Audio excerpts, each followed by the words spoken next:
Hello guys welcome back my new mini blog. Hello साथीहरू, आजको mini blog start गर्नु अगाडि चाहिँ म बिहान सबैले उठेँ किनभने माथि दाइँमा जानुपर्ने थियो। अनि दाइँमा जानुको लागि मैले बिहानै उठेँ। अनि त्यसपछि मैले दाँत मोलेँ अनि मैले मुखसुख धोएँ। अनि त्यसपछि चाहिँ म केटाहरूसँग माथि साथीहरूको घरमा गएँ। त्यसपछि साथीहरूसँग उठेपछि म दाइँ गर्नुको लागि लागेँ। अनि मेरो हालत त्यस्तो छ होइन।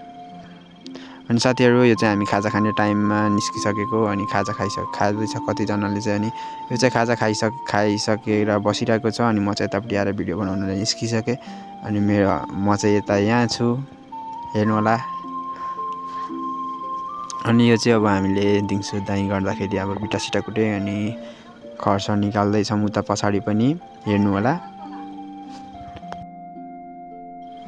यति बेला चाहिँ साथीहरू अनि हामीले चाहिँ अब पुरा के अरे धानसान कुटेर सक्यौँ, तर खर्च निकालेर सकेको थिएनौँ। अब यतिखेर हामीले खाना खाने टाइम भइसकिसकेको थियो। त्यही भनेर हामी सबैजनाले खाना खानुलाई निस्क्यौँ। अनि यस्ता छ हाम्रो खेत। अनि आज हाम्रो दाइँ गरेको यो हाम्रो दाइँ चाहिँ के अरे लेखाली दाइँ भयो, किनभने हाम्रो दाइँतिर चाहिँ अब गोरु कुदाउँथ्यो, तर आज गोरु कुदाएन। अनि यो चाहिँ अब हामीले धान बताइसक्यौँ।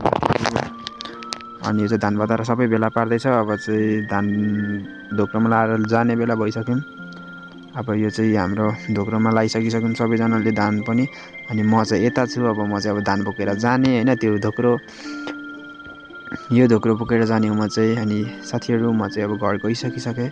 अनि हामी चाहिँ अब माथि स्कुल पुगिसकेपछि अब यसो थकाइ मार्नु पऱ्यो। त्यही भनेर थकाइ मार्नुलाई बस्यौँ। अनि त्यतिखेर यसो भिडियो बनाइदिएँ। अनि साथीहरू, म चाहिँ घर पुगिसकेँ। अनि आजको मिनी ब्लग चाहिँ यहाँ इन गर्न चाहन्छु। आजको भिडियो कस्तो लाग्यो होला सबैले कमेन्ट गरिदिनु होला।